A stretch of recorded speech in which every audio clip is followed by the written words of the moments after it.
Kate's here. When I got here, I couldn't get in the gate. Yeah, Richard goes in here. Yeah.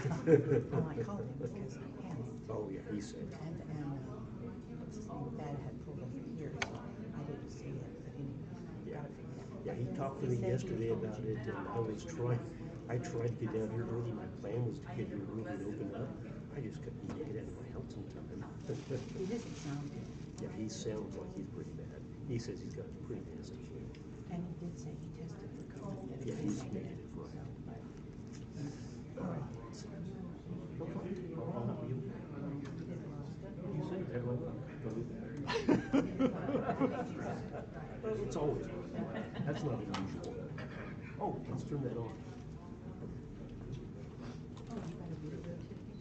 No. That's too big. Thanks. Yeah, cut it. You gonna set this up? You can help with that? Or? Last time all they did was plug it in and everything seemed to go good. Okay, so Hopefully. I can kind of stick around up here just to make sure. But you should be able to just plug it in, and then you can just open it up, and it's good to go. Well, it'll probably open itself up, won't it? I mean, it'll go to. I don't know. It might. It might. We can, okay, don't put the X, click that, Yeah, minimize just it, do and then that. go, yeah, okay. Okay, we're good.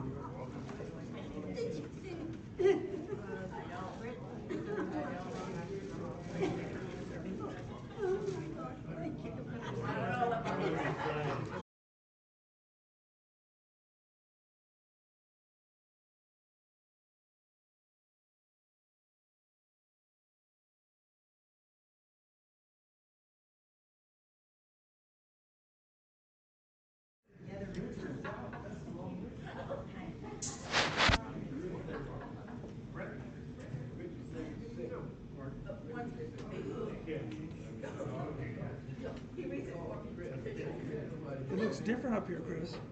Yeah, it's empty. I think I'm at the wrong place.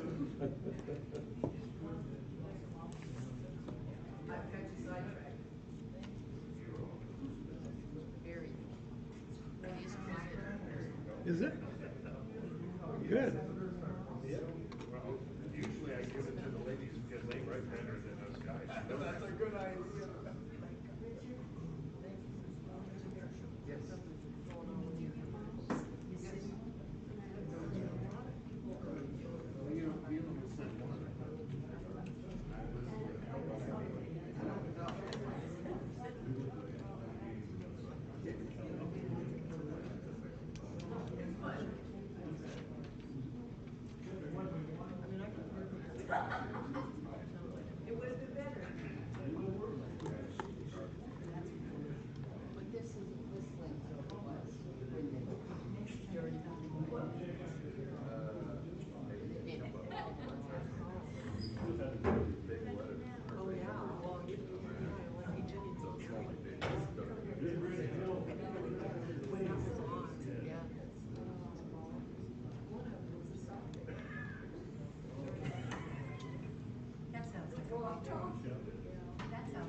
Is that who it was?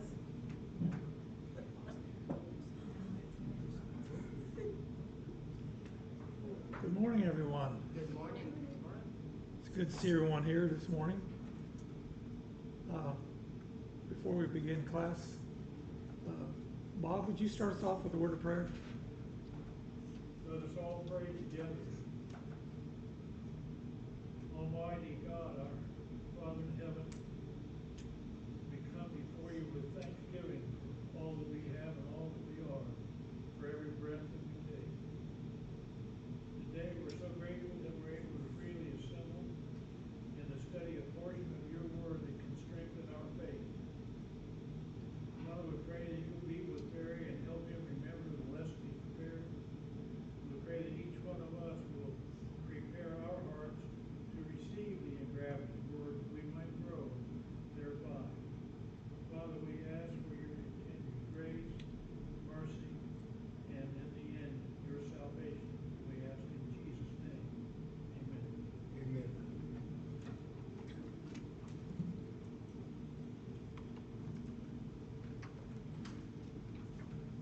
Chris finished up our study in Exodus chapter 38 on Wednesday. So we will be starting our study of Exodus 39 this morning. And in Exodus 39, we'll be discussing the garments for the priests. But before we start chapter 39, there was 2 videos that I wanted to show about the tabernacle that we didn't get to last week. So we're going to do that first. Gives us an idea of what the tabernacle looked like and kind of how they might have put it together. So let me see if I can.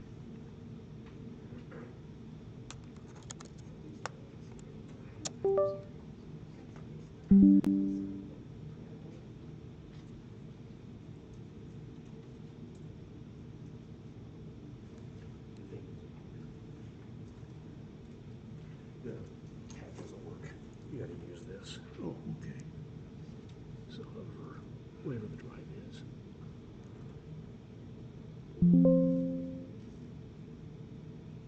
This PC.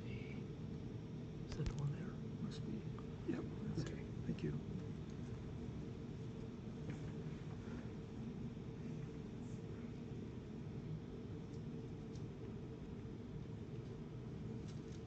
Some of you might have seen this before, but it gives us an idea. What And for the would look tabernacle like you shall make the maybe. boards of acacia wood standing upright. 10 cubits shall be the length of a board, and 1.5 cubits shall be the width of each board. 2 tenons shall be in each board for the binding one to another. Thus you shall make for all the boards of the tabernacle. And you shall make the boards for the tabernacle, boards of 20 acacia wood. boards for the south side. How long You is shall make the 40 wall, the south sockets wall? of silver under 20 boards, 2 sockets under each of the boards for its 2 tenons. The silver sockets on the bottom. And for the second side of the tabernacle, the north side, there shall be 20 boards. And there are 40 sockets of silver, 2 sockets under each of the boards. For the far side of the tabernacle, westward, you shall make 6 boards. And you shall also make 2 boards for the 2 back corners of the tabernacle. They shall be coupled together at the bottom, and they shall be coupled together at the top by See one how they ring. show those 2 Thus it boards shall be for for both of the them. back of the wall. They shall be for the 2 corners there corners. to strengthen it. So there shall be 8 boards with their sockets of silver, 16 sockets, 2 sockets under each of the boards.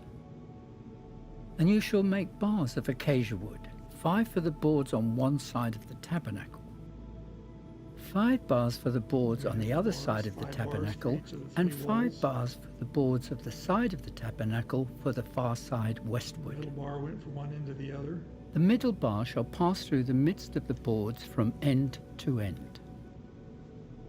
You shall overlay the boards with gold. Make their rings of gold as holders for the bars, and overlay the bars with gold.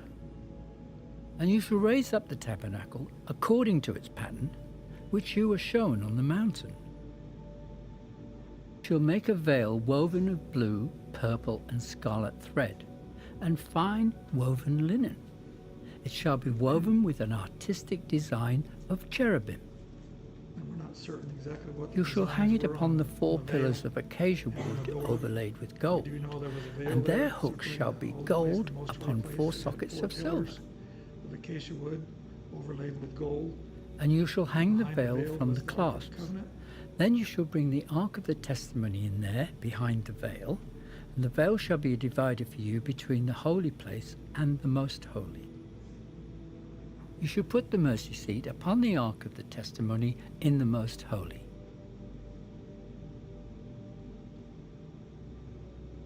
You shall set the table outside the veil, and the lampstand across from the table on the side of the Holy place tabernacle is the toward the lampstand south, there on the and you shall south put the wall. table on the Table north for side. showbread on the north wall, and the altar of incense in front of the veil. You shall make a screen for the door of the tabernacle, woven of blue, purple, and scarlet thread, and fine woven linen, So there was no made wall on by the a east weaver. end. It was just a curtain. where the door And you of the shall make for tabernacle. the screen 5 Pillars. pillars of acacia wood, and overlay them with gold. Their hooks shall be gold, and you shall cast 5 sockets of bronze for them.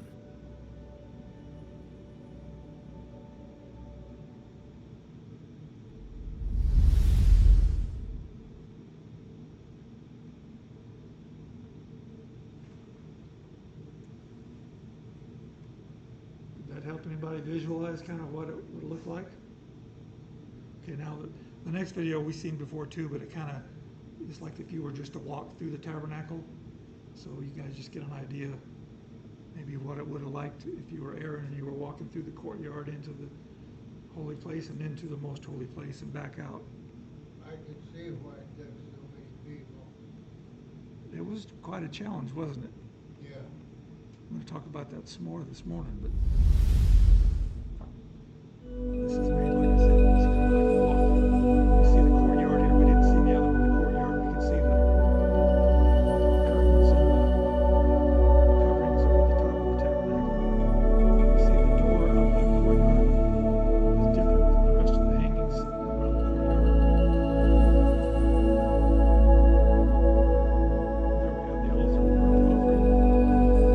Between it and the tabernacle was the laver. Aaron and his sons to wash up.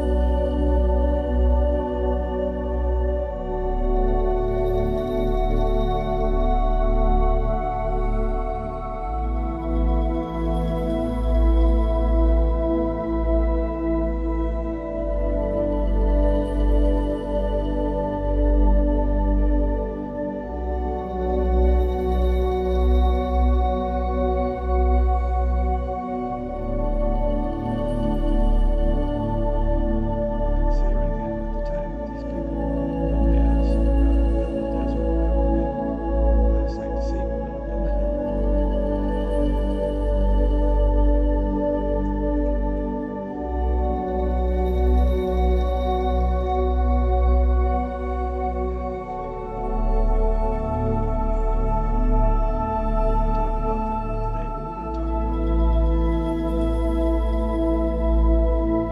Talk about that today, but we're going to talk about no, it doesn't say specifically, but kind of get an idea.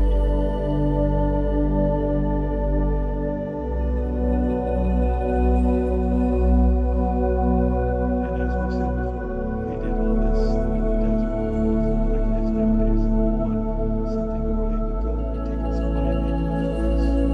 Or if we need something sewn, we take it to a shop and they sew it. They made all this by hand. They made all that fabric, they sewed it all, they built it all, they overlaid it all there in the desert. There was a lot of them to do the work, but still pretty amazing. As Carl reminds us all the time, God was with them too.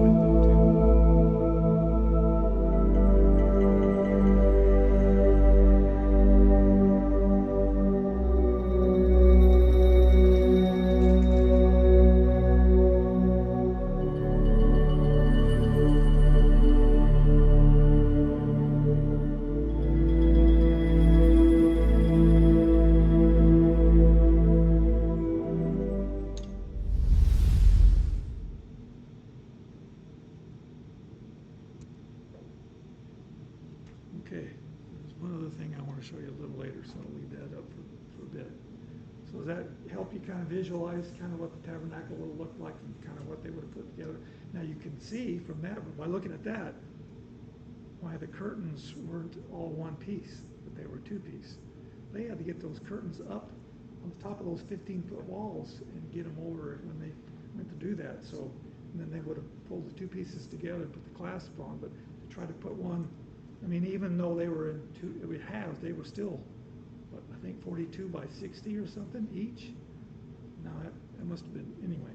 They were quite large anyway, and try to get them over that 15-foot wall would have been tough. So you can see why the curtains of the fine linen and the curtains of the goat's hair were in two pieces. But okay.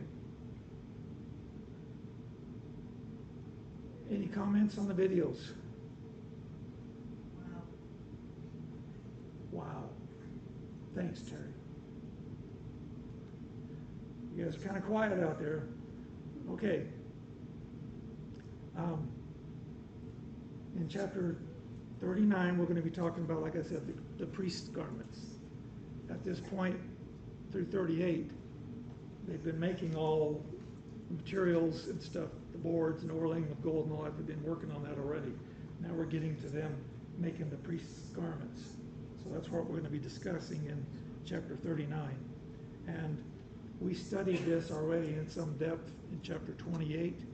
So it's gonna be kind of like a review. If you have any, I'm not an expert on clothes, by no means, but if you have questions, bring them up. Otherwise, we're kind of gonna go through this. But let's start off this morning by reading Exodus chapter 28 and verse 4.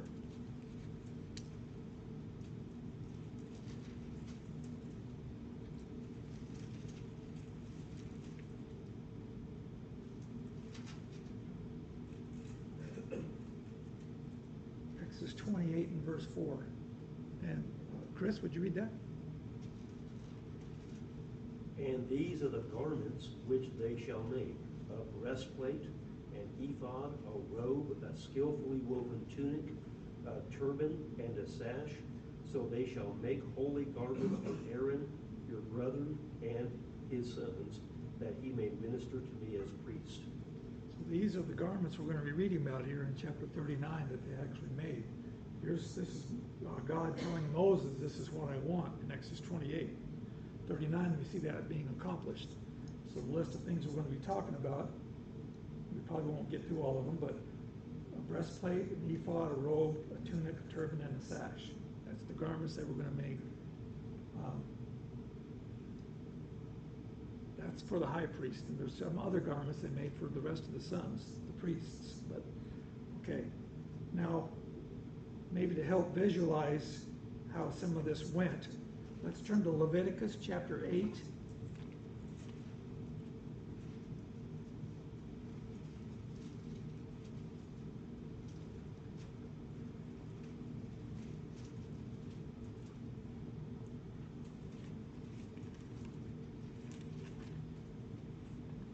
In Leviticus 8, we're going to read verses 7 through 9. And here we see, this is when Moses is consecrating Aaron as his sons, and they're dressing Aaron and getting him ready, and all this is going on. So we see the order of these garments as they went on. That kind of gives us an idea. Whatever went on first was on the bottom, and what went on last would have been the outer layer. Just like we talked about, the tent had 4 layers. The priest's clothes actually kind of had layers. One thing went on, then another thing, and we see here the order in which all these went on. I thought it might help you as we're talking about these garments. So Leviticus 8, verses 7 through 9. And Carl, would you read those? And he put up on him the coat, and girded him with the girdle, and clothed him with the robe, and put the ephod upon him, and he girded him with the curious girdle of the ephod, and bound it to him therewith. And he put the breastplate upon him. Also he put in the breastplate the Urim and the Thummim.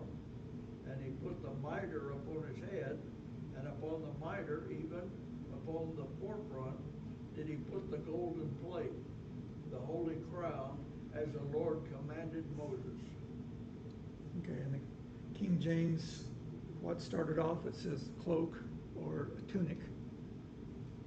And then there's a sash that went along with that, and it said girdle. That's what it means, a sash, or like a belt. So a tunic with the belt, then the robe, and the ephod, and the breastplate, and then the turban and the crown, the metal plate that went on in front of the turban. So that's the order of things, how Moses was instructed to put them onto Aaron, and that's how he did it. So I wanted to read that just to get an idea as we talk about these garments. This is what went on first, and so we see that the ephod was the last actual garment to go on, and the breastplate went on over the ephod. So that's what you're going to see the most of. So let's flip it back then to Exodus chapter 39.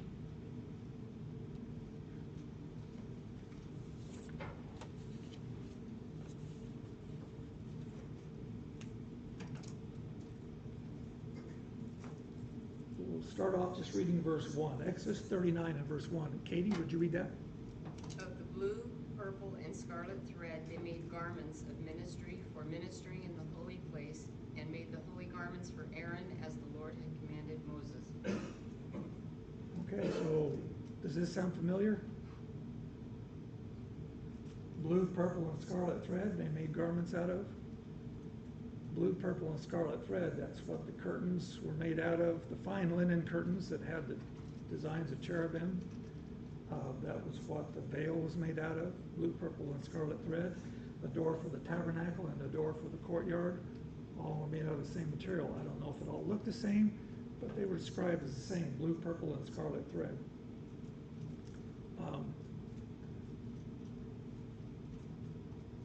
Let's continue reading now. But the ephod and the band for the ephod, it does have blue, purple, and scarlet thread, but we read here something that they had that the curtains didn't have and the veil didn't have. We'll read about that here. So let's read about the ephod, and we're going to read verses 2 through 7. Exodus 39, verses 2 through 7. And Summer, would you read those? And he made the ephod of gold, blue and purple and scarlet and fine twined linen. And they did beat the gold into thin plates, and cut it into wires, to work it in the blue and in the purple and in the scarlet and in the fine linen with cunning work. They made shoulder pieces for it, to couple it together. By the two edges was it coupled together. And the curious girdle of his ephod that was upon it was of the same according to the work thereof, of gold, blue, and purple, and scarlet, and fine twined linen, as the Lord commanded Moses. And they wrought onyx stones, enclosed in ouches of gold, graven as signets are graven, with the names of the children of Israel.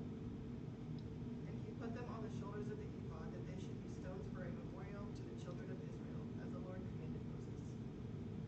Okay, so he makes an ephod, and it does have blue, purple, and scarlet thread, but what else did it have?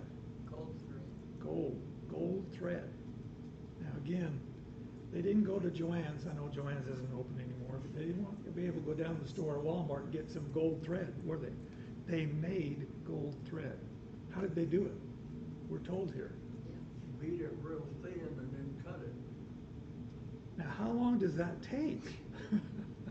They take gold and beat it till it's very, very thin, and then cut it up in little bitty tiny strips and inserted it with blue, purple, and scarlet thread. Now, how time consuming would that have been? Of course, I realize that we've talked about this before. They had a lot of people to help build all this. That's true, but you can see this would have taken a lot of time, wouldn't it? To do what God wanted them to do, but they did it. So yes, they take the gold and beat it into thin sheets and then cut it in and then inserted it in with the other thread. That just fascinates me. I know nothing about sewing. I have no interest in that, but that is interesting to me how they would have done that. And that would have really, you've got blue, purple, and scarlet thread, and now you've got the gold in it. That would have been really eye-catching, wouldn't it? And gold, as we know, isn't hard, so it would have been kind of flexible too, because it's clothes.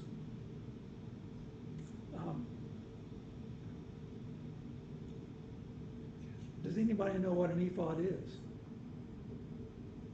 Remember when we talked about this before? A plate with the stones on it that represented the children of Well, Israel. that's the breastplate. The ephod went on first, and then the breastplate. Shoulder straps or what attached it. It's kind of like as Chris described it when we went through this in chapter 28, kind of like an apron that went over. And let me see if I can find it.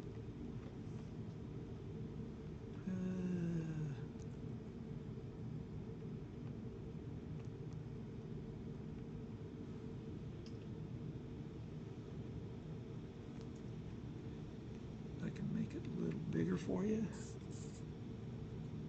Now, I'm not saying this is exactly how it looked. This is just, again, this is to give us an idea.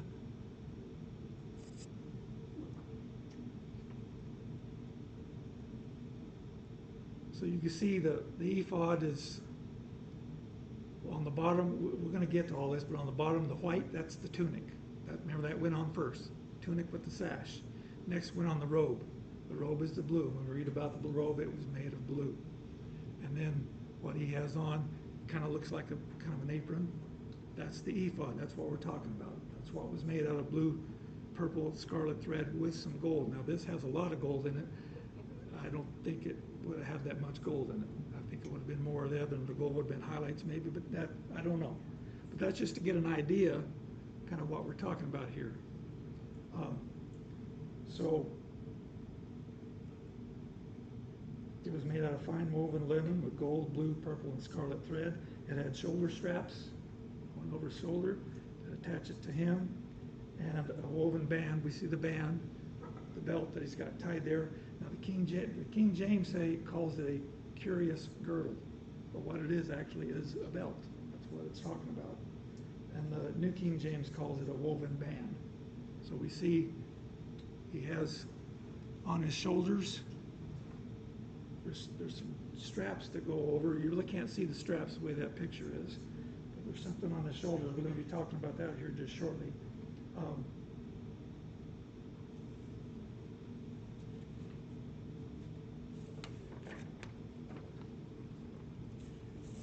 And the Hebrew word that's translated woven band or curious girdle is found 8 times in the Bible, and every time it's referring to the ephod, every time. So this ephod was like an apron with shoulder straps, and on the shoulder straps it said it had onyx stones and settings of gold, and they were on the shoulders. So if you look closely, he's got a couple of stones up there on his shoulders. And how many stones were there? Huh? No. Hello, ephod, not breastplate. We're still talking about the ephod. We haven't got to the breastplate. In Exodus 39, it doesn't tell us how many stones. It just says onyx stones. But let's go back to what we're going to read here shortly. In Exodus 28, verse 9, it says specifically 2. When God told Moses what he wanted him to make, he specifically said 2 onyx stones, 1 on each shoulder. So here it doesn't say 2 onyx stones, but you see he's got a stone on one left shoulder and a stone on the other shoulder. Fairly large stones to engrave all that. It would have to have been, yep. When we get to what was engraved on, we'll understand why. So these stones were on his shoulder, which would have been on the shoulder straps going over. And on these stones, 2 stones, that were engraved what? Names of the children, tribes. So how many was that? 12. So 6 and 6. that's a lot of names on a stone, isn't it? We're not talking about a little diamond, are we? Yeah, it had 6 names on each stone for the 12 sons of Israel. Let's look at, and we're specifically told that. God, again, we've talked about this before. When they built the tabernacle, God told them exactly what he wanted. When we're talking about these garments, he told them specifically, I want 2 stones and I want 6 names on each stone. He even tells them the order. So let's turn back to Exodus chapter 28 and read verses 9 and 10.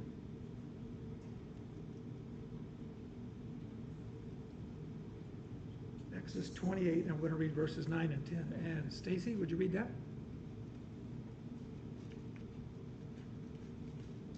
Stacy, would you read that? Then you shall take 2 onyx stones and engrave on them the names of the sons of Israel, 6 of their names on one stone and 6 names on the other stone, in order of their birth. Okay, not only was he told them how many stones and how many names were in each stone, he even told them the order that he wanted the names on the stone. So again, we talked about this before, how specific God was all through this tabernacle and everything to do with it. It would have been hard for them to mess up. Anybody have an idea what names then would have been on the first stone? It was in order of their birth. Who was the eldest? I know it's been a while since we were in Genesis, but Reuben, yeah, Reuben was the oldest. What was the first 4? All the first 4 were all Leah.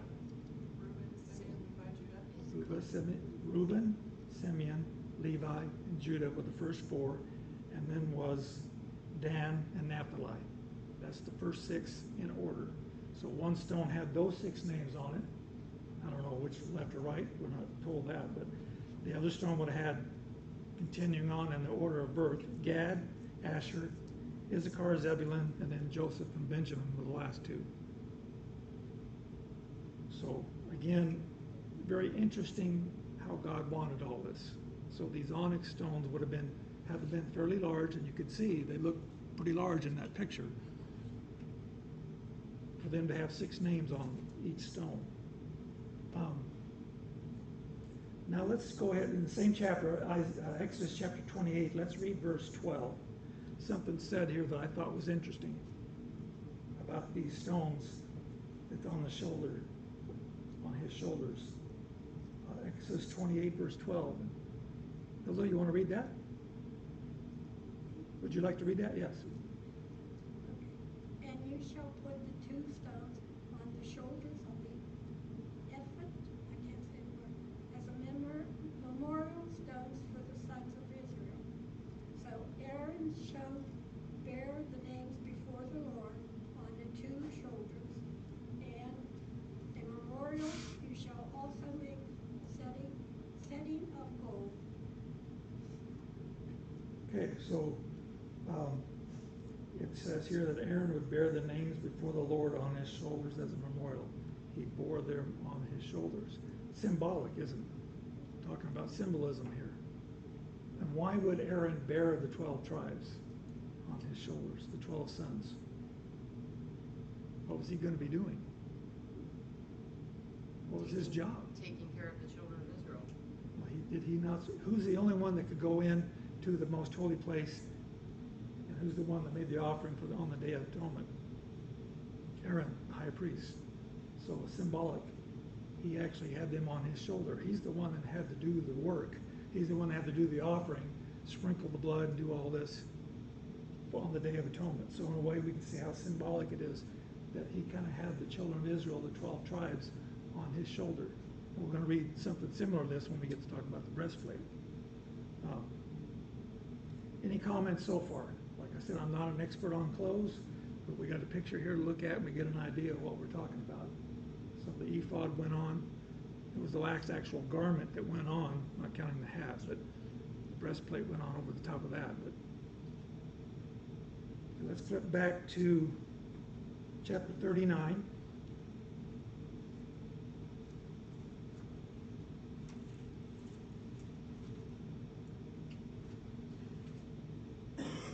And there's something that we read in verse 1, and we read it in verse 5, and we read it in verse 7.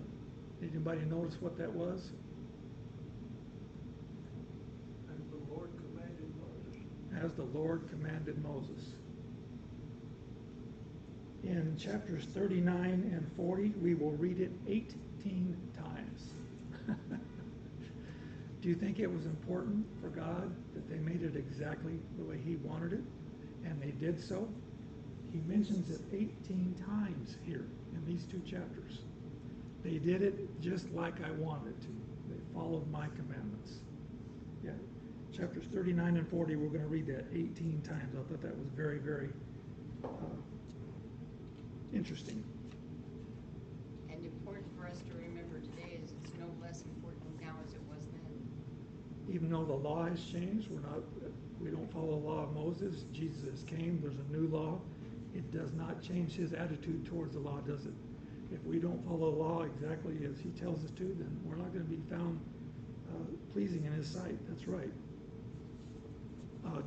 Since we're talking about an ephod, or this kind of a apron, actually came to be kind of a symbol for priests, because who wore these? Now, when we're reading here in Exodus, we don't read about the other priests wearing ephods. We read about them wearing tunics that were made for them, but later on we do read about the priests wearing ephods, linen ephods, and that came to be kind of a symbol for priests. Or we won't take time to read it because I'm not anywhere where I thought I was going to be this morning, but in 1 Samuel 2, verse 18, if you remember, I think her name was Hannah. That was Samuel's mom. She couldn't have children, and she told God if she could have a child that she would give him to God. And she did have the child and weaned him and gave him to Eli, which was the high priest. And Samuel, as a child, ministered there to the Lord. And as a child. If you look up at 1 Samuel 2:18, he had a linen ephod that he wore as a child. So again, we can see that that was kind of a symbol for priests. But I do want to turn to 1 Samuel chapter 22.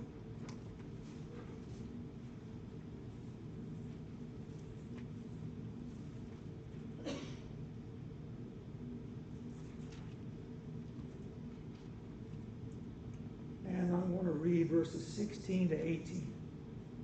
1 Samuel 22, 16 to 18. While we're reading about here, Saul is trying to catch David. He wants to kill David. We know that he knew that David was going to be king, and he had been rejected, and he wants to kill David.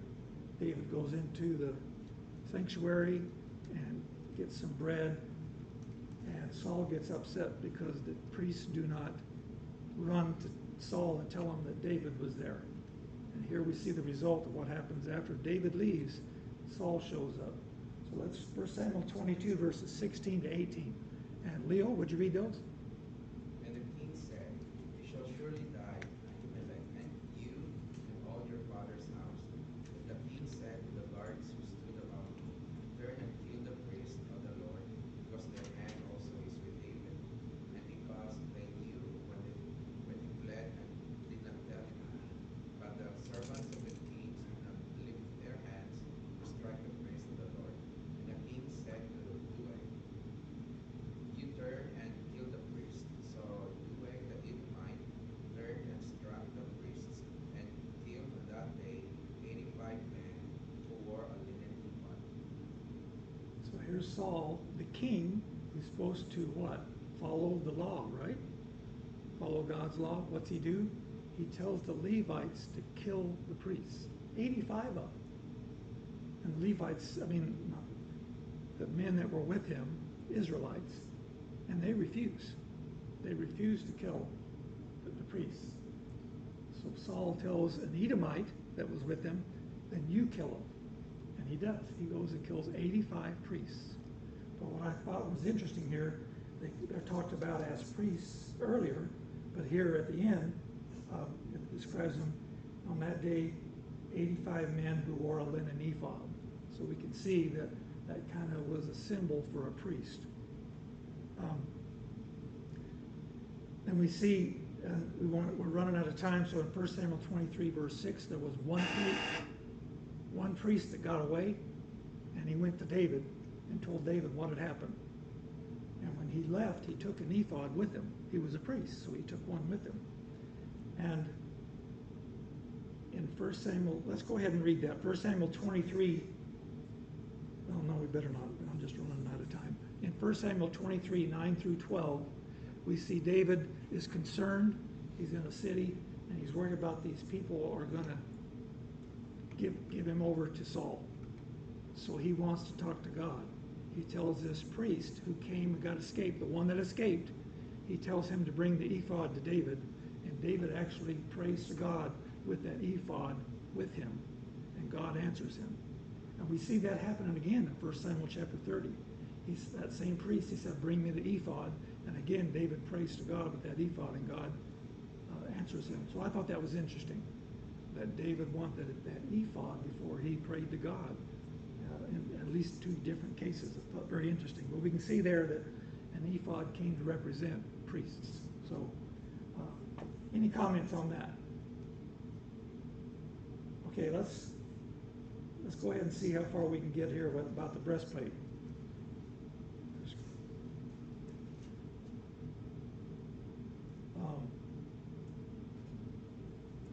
Exodus 39, verses 8 through 14.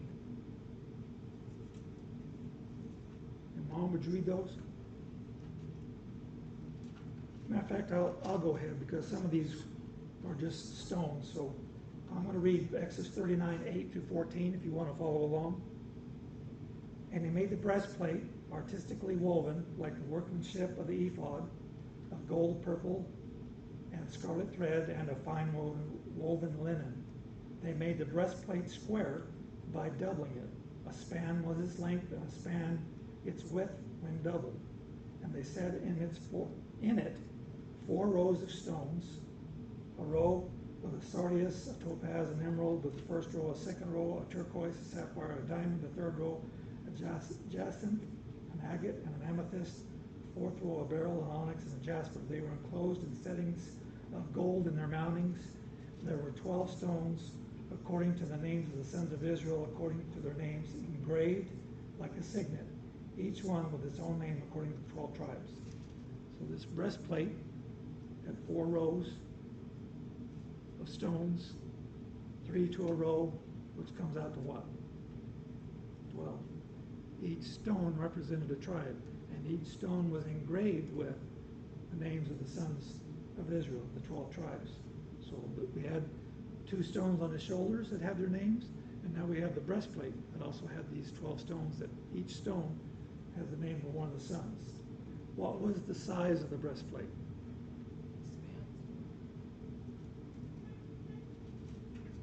Span by span. When it was doubled, it was a span by a span, so what was the size then? Span.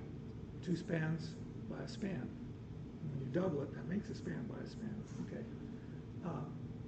And it was material, right? So it would fold up easy. How much is a span? Hand width. Your hand spread from the tip of your thumb to the tip of your finger, approximately 9 inches. So a span is roughly half a cubit.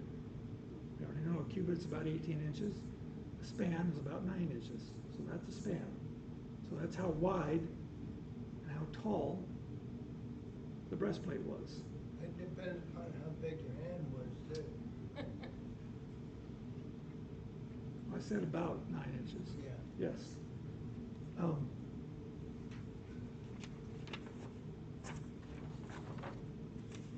And then one other thing, so that's a span. We know a cubit's roughly 18 inches. A span is about half of that.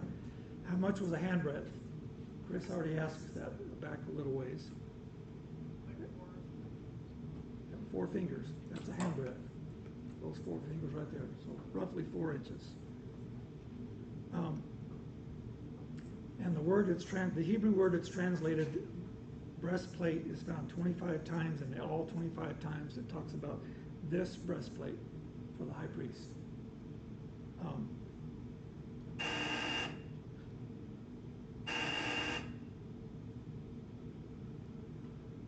Okay, I didn't get near as far as I would have liked to, but we get an idea. We talked about the ephod, and we started talking about the breastplate. From verses 15 to 21, we see how the breastplate was actually tied to the ephod and how it was attached. So Chris will pick up here where he sees fit. Thanks for your attention and your comments.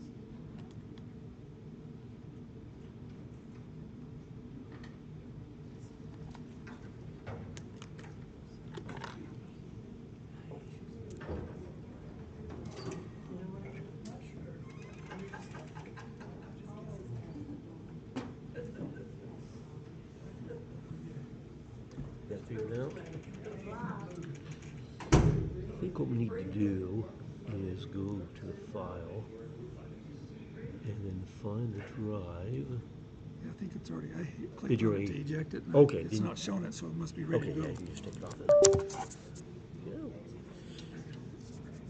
That's a Well, good I class. didn't show the picture before. I found the picture of it. You know Yeah, what? that was neat. My That was a wife's good kind idea. of, she's very visual, and that makes a difference being able to see something. Yeah. But I thought I would at least get through the breastplate today, but it didn't look it.